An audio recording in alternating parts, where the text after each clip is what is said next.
Hello, my good people. Good morning, good afternoon, good evening. Here comes another information from Victory Voice, where you get all those news that matter to us here. This a flock of Nnamdi Kanu's lawyers, both international Bruce Fein and lawyer Ejimako. This is their own stake. You must not shift from what Nnamdi Kanu is having in mind. If you shift, you'll be removed. So now all of them, hey belu, now they're sitting up like, okay, this is what you want us to do, and that is what they are doing. So I want you to listen to his own version of this prosecution that they are doing against Nnamdi Kanu. Okay, now let's go. Strong case for bail, consistent with the Nigerian Supreme Court's decision saying when you flee to protect your life, you're not breaching a bail condition. But I want to assure all Biafrans everywhere, the work goes on, the cause endures, the hope still lives, the dream never dies. We will continue to persist, inspired by Nnamdi Kanu's greatness and confronting just staggering pain, suffering, etc., for the cause of so many, the living and those yet to be born. And we are confident that justice ultimately will prevail. It may be late, but I think that everyone should tremble when they recognize that God is just and his justice will not sleep forever. So we have a new renewed bail hearing scheduled for March 19th. We're guardedly optimistic it will turn out positively for everyone, because the rule of law, which is what is at stake here, benefits every Nigerian, not just one group, not just Hausa, Fulani, Yoruba, Biafrans, Igbos. The rule of law benefits everyone, and that's what this struggle is about. Thank you. Yeah, thank you.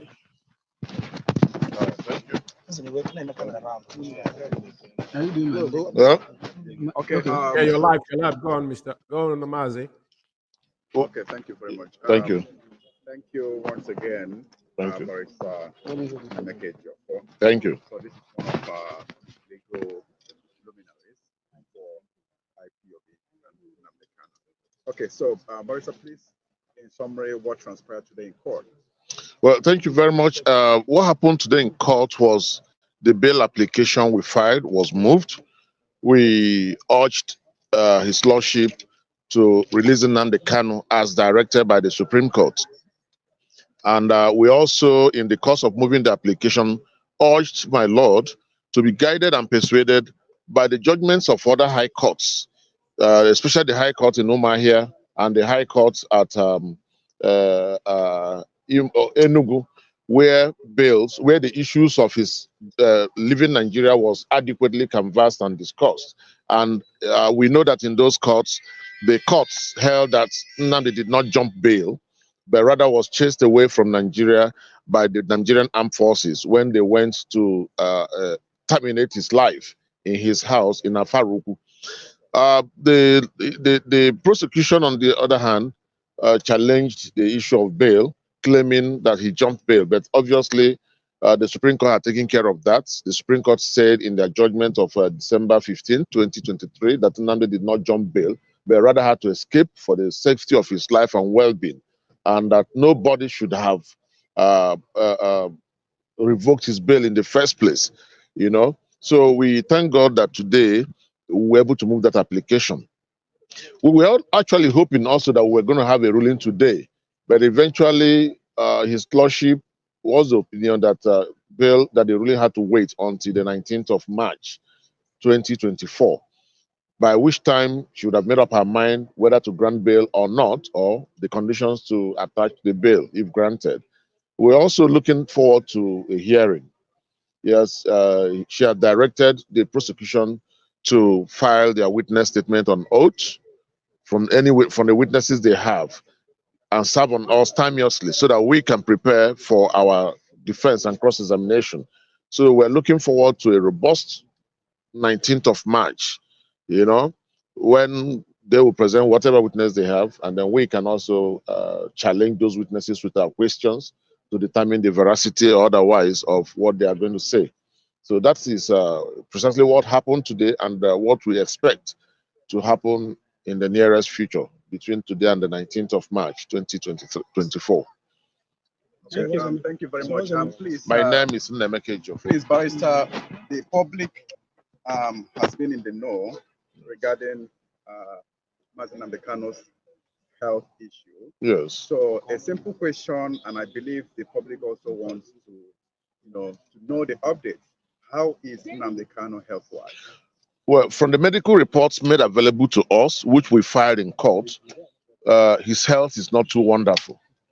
He needs proper medical attention. And it's obvious that in the DSS facility where he's detained, there is no, they do not have the capacity or the enough facility to handle the situation, his health condition. You can imagine a situation where samples of his blood had been taken over 25 times, and yet there is no cure in sight. So then we have also brought in an independent medical practitioner who also examined him and had come up with the conclusion that the situation he's having right now can lead to heart failure. And we know that DSS may not be able to have the facility to treat such conditions. You might even find it difficult to have it in the State House. You remember in the State House some time ago, the former First Lady said that they don't even have syringes. That is the clinic of the president. Paracetamol. They don't have paracetamol, they don't have syringes. So you can imagine then bringing an issue of heart before such facility. So we do not think they have the facility to take care of him health-wise. Otherwise, they would have done it. We also believe they do not have the facility to even manage him. Such death can come gradually. It can come gradually. And that is what I think we're experiencing, okay? But we're looking forward to a situation where this court can grant bail, then he can look for a good medical hospital that would handle his health condition and treat him, not just manage him, but treat him. That's okay. Thank you very much. Thank you. Thank you. Thank you very much. Thank you. You can ask the boy that's from okay, Mazi Boyaka Oyibayaka, Ohanese Youth Council. Please tell us something regarding today's activity in court. Thank you so much. I think the issue we are facing today in Nigeria is a denial of justice. And I think the federal government of Nigeria have not learned how to use justice to achieve peace. You cannot achieve peace in any part of the world without justice.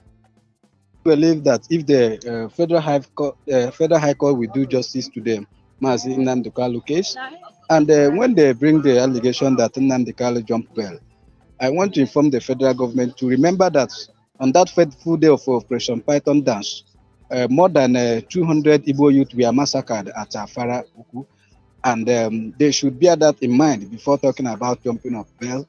And it is obvious that they came for his life, and Nnamdi Kanu seek for safety. So there is nothing like jumping of bail. On behalf of Ohanese Youth Council, we are showing our solidarity to Nnamdi Kanu and also a Biafra struggle, because we have discovered that the victimization of an Igbo man is the definition of the unity of Nigeria they are talking about. And we believe that if Nigeria really wants justice or want peace and love in Nigeria, the only way to go about it is to make sure that justice is done. So we are hoping that on 19th of March next month, Mazi Nnamdi Kanu will be released. Thank you. God bless. Fortune, Mazi, thank you once again. Yes. Mazi is still live on air, so okay. I think that's it for me.